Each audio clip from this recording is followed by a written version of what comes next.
하나님 말씀 함께 봅니다. 갈라디아서 3장 2절에서 3절 말씀입니다. 갈라디아서 3장 2절에서 3절입니다. 우리 다 같이 한 목소리로 함께 합독합니다. 시작. 내가 너희에게 다만 이것을 알려 하노니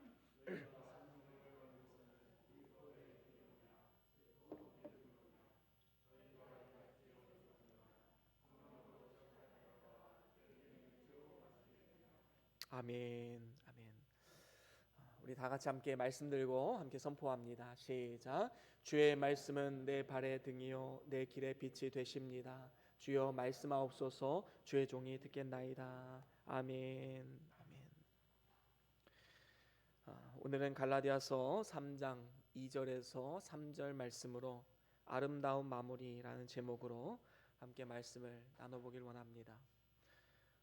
여기 보이는 이 사진은 우리가 흔히 알고 있는 대나무 사진입니다. 참 아름답지요. 그런데 사실 정확히 말하면 이 대나무는 나무가 아닙니다. 그 분류를 보면 다년생 풀로 외떡잎 식물, 벼목, 화분과에 속하는 여러 해 살이 식물입니다. 그래서 이 대나무는 사실 풀이지요. 큰 풀입니다. 나무가 되려면 그 속이 꽉 차 있어서 중간에서부터 이 해가 거듭할수록 이제 그 부피가 커지고 늘어나야 되는데 대나무는 그렇지 않지요. 속이 텅 비어 있습니다. 혹시 대나무 꽃을 보신 적 있으십니까? 바로 이것입니다.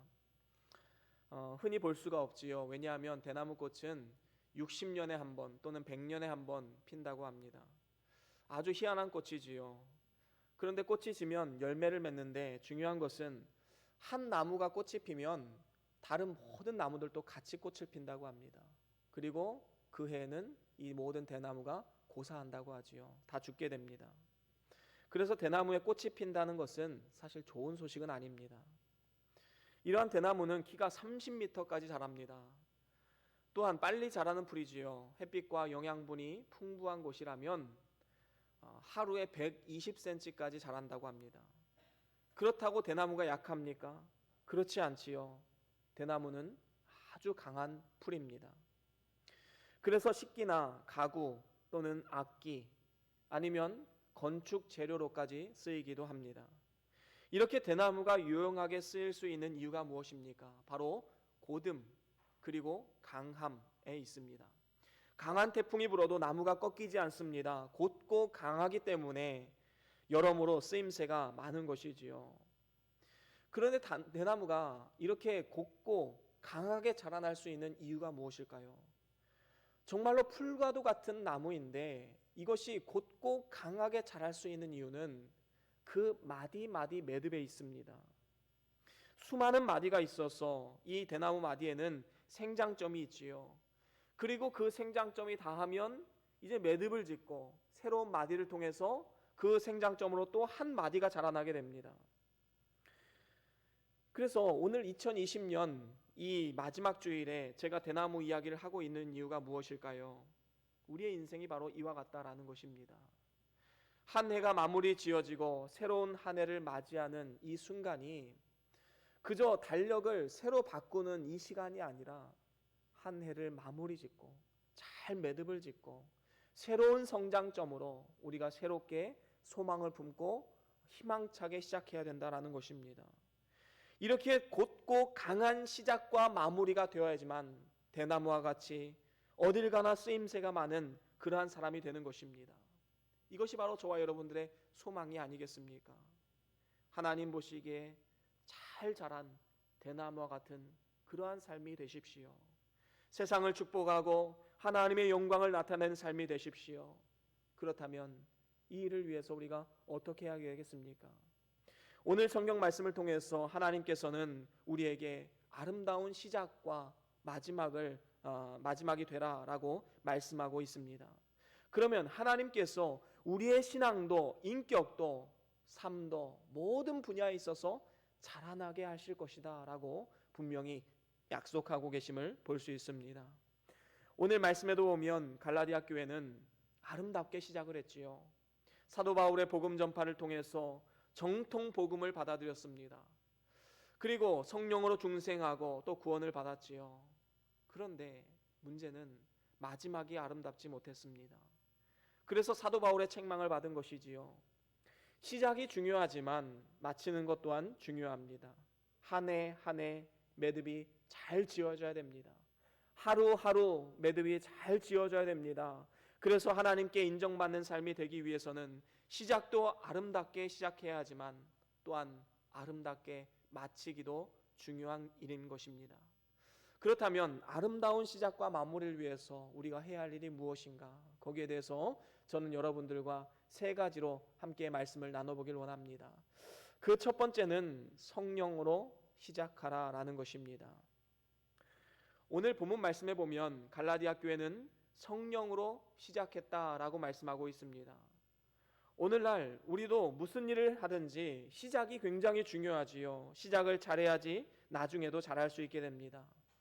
옷을 입을 때에도 첫 단추를 잘못 매게 되면 그 나머지 단추들도 다 삐뚤어질 수밖에 없습니다. 신앙생활도 마찬가지이지요.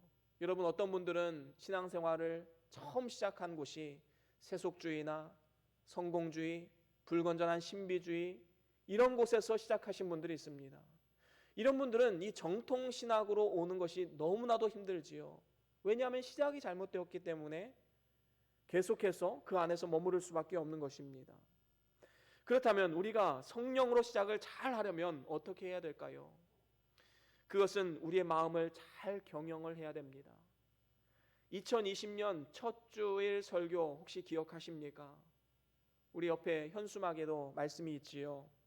우리 잠언 16장 1절에서 3절까지 말씀 우리 같이 한 번 더 읽어볼까요? 잠언 16장 1절에서 3절입니다. 시작. 마음의 경영은 사람에게 있어도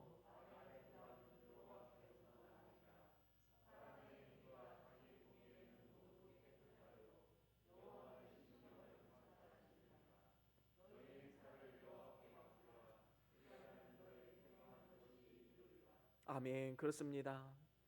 여러분, 지난 한 해를 한번 돌아보십시오. 과연 마음의 경영을 잘 하셨습니까? 여러분, 집을 짓는 데 있어서도 먼저 경영을 위해서 설계도를 잘 작성을 해야 되지요. 설계도가 잘못되면 어떻게 됩니까? 건축하는 사람들이 오류를 일으키게 되고 결국에는 그 집은 무너질 수밖에 없는 것입니다. 또한 설계만 잘할 것이 아니고 어떻게 하면 그 비용을 감당할 수 있을까? 이러한 계획도 세워야 되지요. 거기에 대한 계획이 없으면 그 집은 완성될 수가 없는 것입니다. 이런 장사하는 것도 마찬가지입니다. 먼저 경영을 바로 해서 어떤 품목을 어떤 지방에서 팔 것인가, 이러한 경영들을 잘 해야 된다라는 것이지요. 농사도 마찬가지고 교회 일도 마찬가지입니다. 교회 경영도 잘못하면 큰 시험이 들게 되고 결국에는 교회가 와해될 수밖에 없는 것입니다. 경영을 잘하지 못하면서 하나님께서 도우시겠지, 하나님만 믿습니다, 이렇게 말하는 것은 하나님을 시험하는 거지요. 또한 맹신입니다.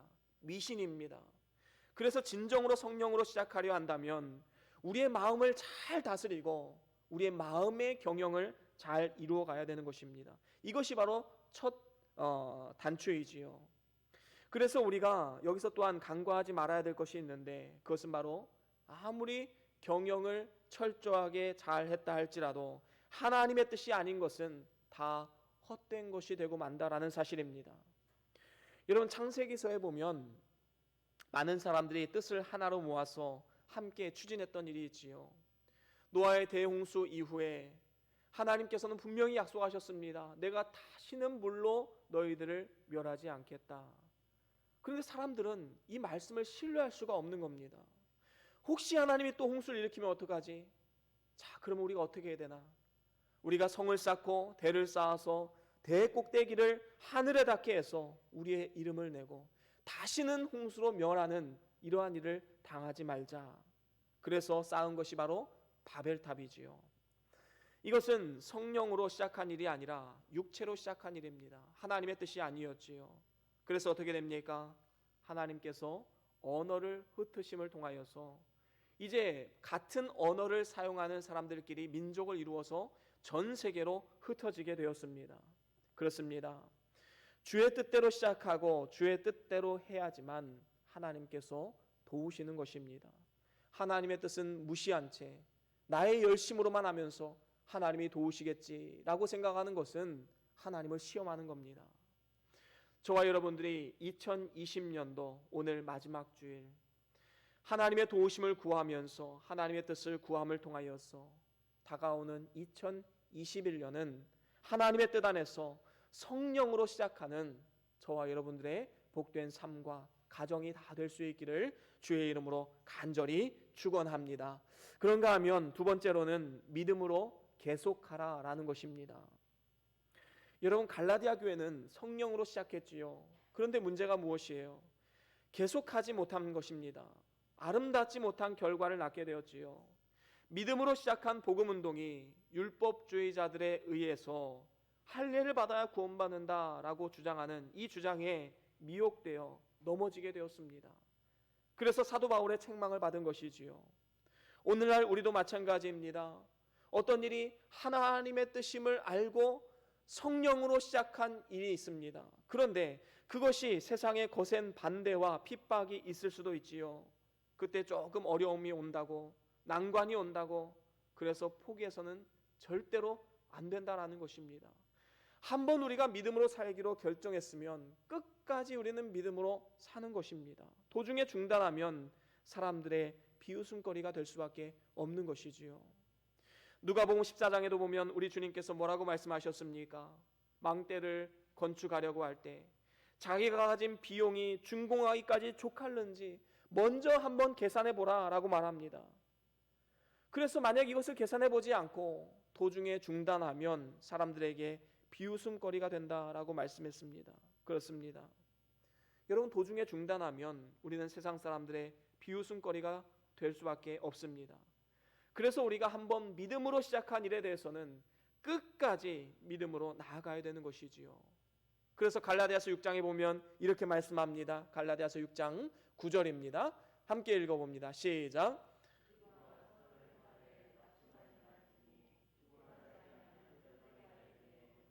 아멘. 그렇습니다. 낙심하지 않기 위해서는 우리는 조급하지 말고 끝까지 참고 인내해야 되지요.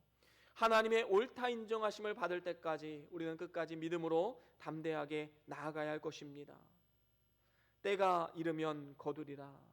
여러분, 이 말씀이 우리의 삶 가운데 이루어지기까지 우리는 끝까지 계속해서 이 믿음의 길을 걸어가야 합니다. 어떠한 유혹이 있어도 그 모든 것을 이겨내고 전심전력을 다해서 넘어지지 않도록 조심해야 되는 것입니다.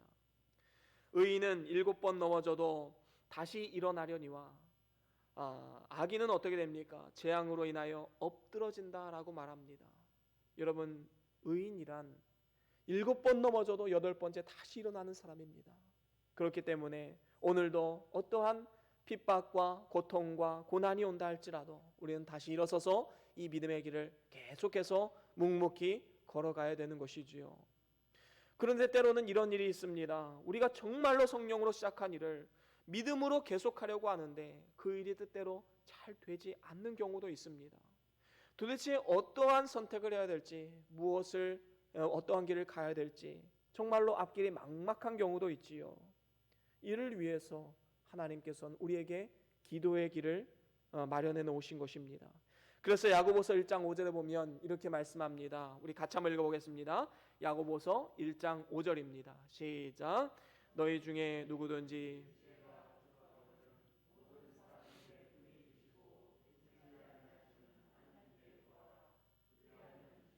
아멘. 그렇습니다. 얼마나 복된 하나님 말씀입니까?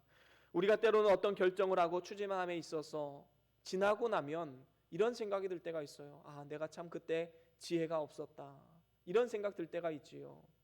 여러분, 그때 대부분은 어떤 상황이었습니까? 하나님 앞에 진실되게 구하지 않고 내 뜻과 내 생각대로 밀어붙였을 때이지요. 만약에 우리의 지혜가 부족하다 느꼈다면 후히 주시고 꾸짖지 아니하시는 하나님께 우리는 구하고 또 구해야 됩니다. 이렇게 구하는 자에게 넉넉하게 주시는 분이 바로 우리 하나님이십니다. 우리가 힘이 없을 때에 하나님 앞에 나아가 엎드려 기도하고 바라보고 도움을 구하면 하나님께서 도움을 주시는 분이심을 분명히 믿고 나아가야 되는 것이지요. 오늘날 코로나19 사태 속에서 우리의 태도가 무엇이 되어야 합니까?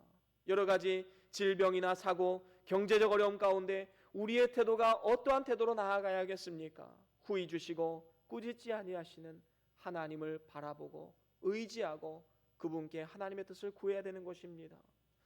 우리가 가진 지혜로는 모든 일들의 원인과 결과를 모르지만 우리의 믿음은 무엇입니까? 우리는 모르지만 하나님은 아신다라는 믿음입니다. 그분은 아시기 때문에 그분께 우리의 삶을 내어 맡길 수가 있는 것이지요. 에스라서에 보면 이스라엘 백성들이 70년의 포로 생활 이후에 고국에 돌아와서 성전을 재건하는 일이 나옵니다. 그런데 그때에 강 건너편 사람들이 와서 막 방해를 하지요. 조롱을 합니다. 시험이 들어왔습니다. 그런데 그때에 이스라엘 백성들 어떻게 합니까? 고레스 왕을 내세웁니다. 이것은 저 위대한 바사왕 고레스가 명한 일이다 라고 고레스 왕을 내세웠지요. 이것이 참 실수였습니다. 고레스 왕은 그저 하나님이 쓰시는 도구에 불과했지요. 이 일을 시작하고 마무리 짓는 분은 하나님이신데 그 하나님을 내세우지 않고 세상 왕을 내세운 겁니다. 이처럼 하나님을 의지하지 않고 사람을 의지하려고 했을 때 어떤 일이 벌어집니까? 아닥사스다 왕에 의해서 16년 동안이나 성전 건축이 중단되게 됩니다. 하지만 학개 선지자의 권고로 인해서 다시금 성전 건축이 시작되었지요. 하지만 이전과는 다른 모습이었습니다. 이전의 모습을 통해서 교훈을 삼은 것이지요. 다시 또 강 건너 사람들이 다시 방해를 했는데 이번에는 과거의 실패를 교훈 삼아서 이렇게 말을 합니다. 에스라 5장 11절 우리 같이 한번 읽어볼까요? 함께 읽어봅니다. 시작. 저희가 우리에게 대답하여 이르기를 우리는 천지의 하나님의 종이라.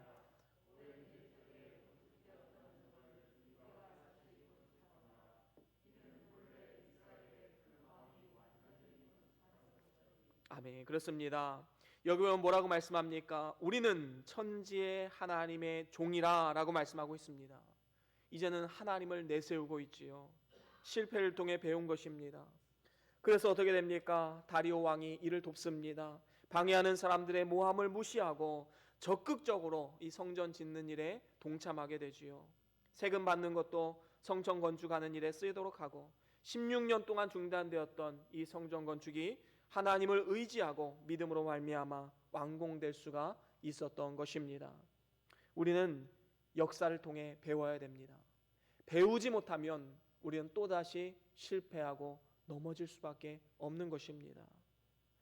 진정으로 하나님을 기쁘시게 하고 하나님께 영광이 되고 하나님의 뜻을 따라 살아가기를 원한다면 우리는 담대해질 필요가 있는 것입니다. 여러분 1년 1년 매듭을 짓는 것도 잘 지어져야 되지만 또한 하루하루 우리가 믿음으로 매듭 짓는 것 너무나도 중요한 일이지요. 이러한 일을 통해서 우리의 신앙은 더욱더 곧고 바르게 강하게 자라나게 될 것입니다.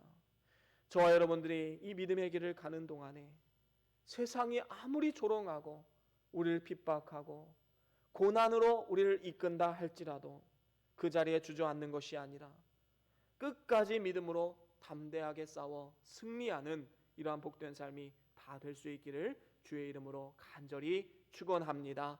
그런가 하면 마지막으로 세 번째로는 육체로 마치지 말라라는 것입니다.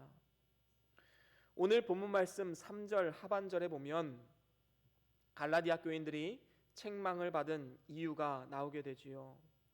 성령으로 시작하였다가 왜 육체로 마치려 하느냐라고 사도 바울은 책망하고 있습니다. 갈라디아 교회는 이단들이 들어왔습니다. 그래서 할례를 받아야 구원받는다고 하니까 그리로 우르르 몰려서 다 넘어지게 되었지요. 그래서 책망을 받은 것입니다. 여러분 무슨 일을 하든지 이 시작도 중요하지만 마무리가 너무나도 중요합니다. 우리 기독교의 본질이 무엇입니까? 시작보다 끝이 더 좋다라는 것입니다. 그래서 우리의 신앙이 날로 날로 상승하는 신앙으로 나아가야 되는 것이지요. 예수님께서 가나의 혼인잔치에 가셨을 때에 예수님이 그 물을 포도주로 만드셨을 때 예수님이 만든 포도주가 처음에 사람들이 만든 포도주보다 더 맛이 좋았습니다. 이스라엘의 초대왕 사울, 그는 시작은 아주 겸손하게 잘 시작했습니다. 하지만 결국에는 육체로 마치게 되었지요. 점점 교만해집니다. 하나님 말씀에 순종하지 않고 무시하다가 비참한 최후를 맞이하게 되었습니다. 길보아 산에서 아들과 함께 비참한 죽음을 맞이하게 되었지요.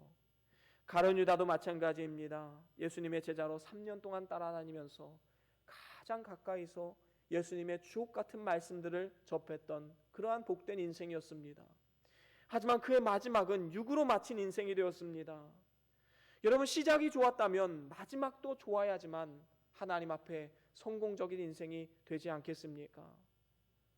우리가 주변 사람들을 바라볼 때에 정말로 존경스러운 분이 누구입니까?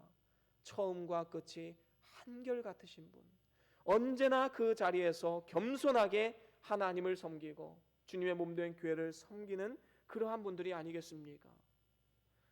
우리는 절대로 성령으로 시작해서 육체로 마치는 삶을 살아가서는 안 됩니다. 좋은 것으로 시작했는데 어떻게 육체로 마칠 수 있겠습니까? 느부갓네살 왕은 바벨론에 큰 도성을 건설하고 이것은 내 것이다 라고 말하면서 자기 영광을 나타내고 자기가 모든 공을 다 누리려 했기 때문에 하나님의 징계를 받아서 당장에 그 위에서 쫓겨나게 되었습니다. 반면에 세례요한은 어떻습니까? 그는 흥하여 하겠고 나는 쇠하여 하리라. 예수님을 높이고 자신을 낮추는 이러한 겸손의 삶으로 나아갔습니다. 그랬기에 여인이 낳은 자 중에 가장 큰 자라라고 예수님의 귀한 평가를 받게 되었던 것이지요.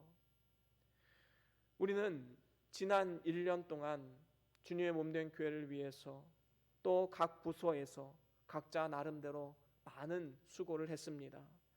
그것으로 공을 누리려 해서는 안 되는 것이지요. 하나님이 하신 일이고 또 하나님이 도우신 일이다 라고 우리는 믿음으로 고백할 줄 알아야 됩니다. 그래서 누가복음 17장에 보면 이렇게 말씀합니다. 17장 10절 우리 같이 한번 읽어볼까요? 시작. 이와 같이 너희도 명령받은 것을 행한 후에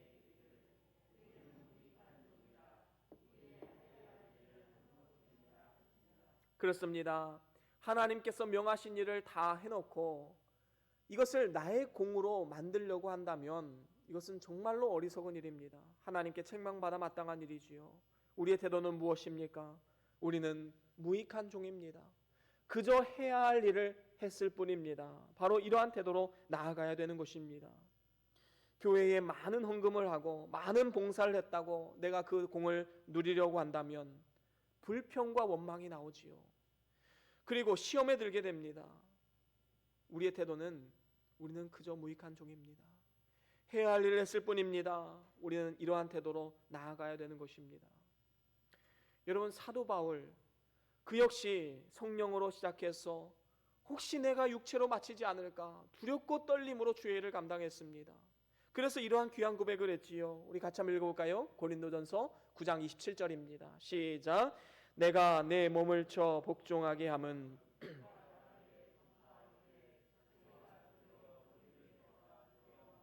아멘. 그렇습니다.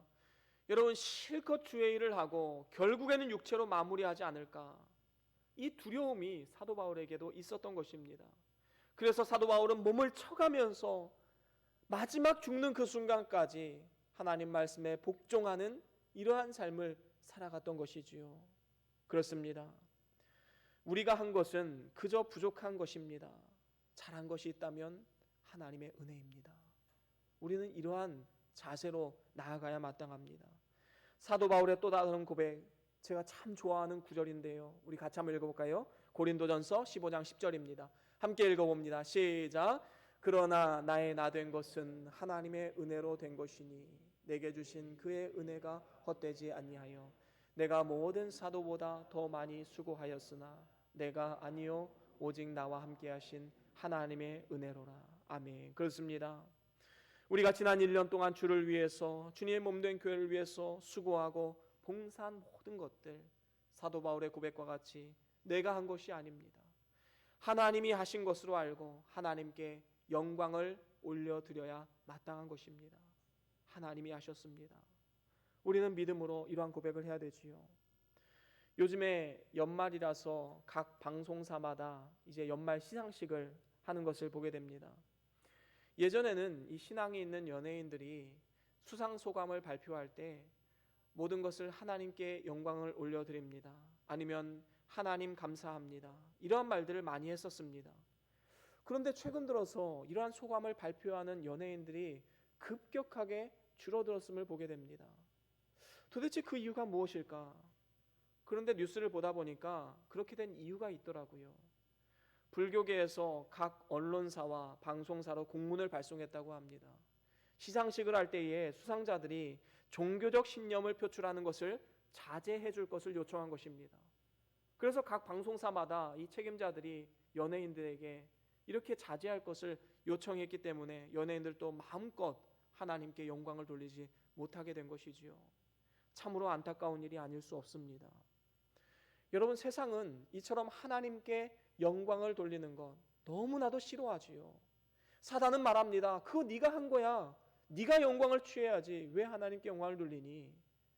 사단이 가장 싫어하는 것, 그것은 바로 하나님께 영광을 돌리는 것입니다.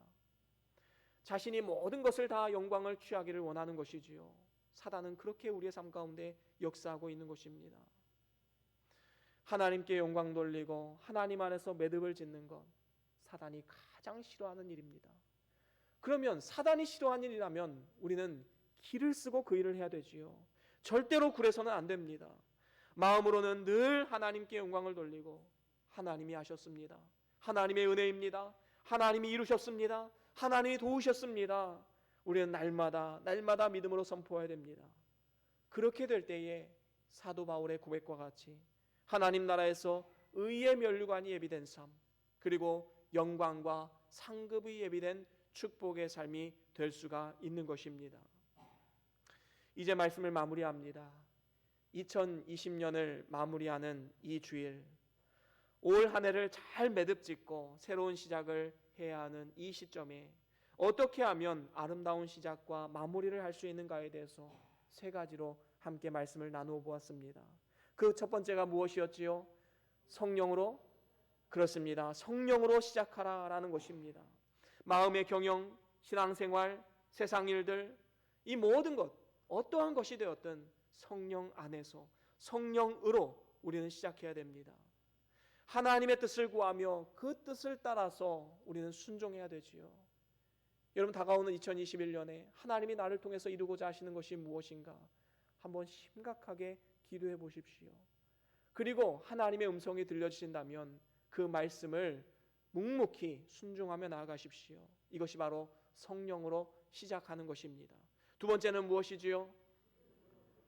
그렇습니다. 우리가 성령으로 시작했다면 그 어떠한 세상의 거센 핍박과 반항과 고난이 몰려온다 할지라도 우리는 믿음으로 계속해서 밀고 나아가야 됩니다. 순종함으로 나아가야 되는 것이지요. 그리고 마지막 세 번째는 무엇입니까? 그렇습니다. 육체로 마친다는 것은 하나님을 빼버리고 내가 영광을 취하는 것입니다. 구원의 문제도 하나님께서 은혜로 주신 구원을 내 힘으로 받으려는 이 행위 구원론으로 돌아가서는 안 되는 것이지요. 그것은 육체로 마치는 것이 되는 것입니다. 하나님을 주어로 삼고 하나님의 은혜입니다. 하나님이 하셨습니다. 하나님께 모든 영광을 돌려야 할 것입니다. 여러분, 우리 속에서 구원을 시작하신 하나님, 그리스도의 날까지 완성하실 분도 하나님 한 분이심을 우리는 분명히 알아야 됩니다. 오늘 이 시간 우리가 나눈 이 세 가지를 꼭 기억하시고 올 2020년 한 해를 잘 마무리 지으시고 매듭을 잘 지으시고 이제 다시금 2021년도 하나님 안에서 힘차게 새로운 출발하는 그러한 복된 삶을 살아갈 수 있기를 주의 이름으로 간절히 축원합니다. 우리 다 같이 오늘 받은 말씀 기억하시면서 우리 잠깐 동안 함께 묵상하시면서 기도하시겠습니다. 어떠한 하나님의 음성이 들려주셨습니까? 어떠한 마음의 결단이 생기셨습니까? 하나님께서 주신 음성입니다. 그 말씀 부여잡고 우리 잠깐 동안 묵상하시면서 기도합니다. 주여.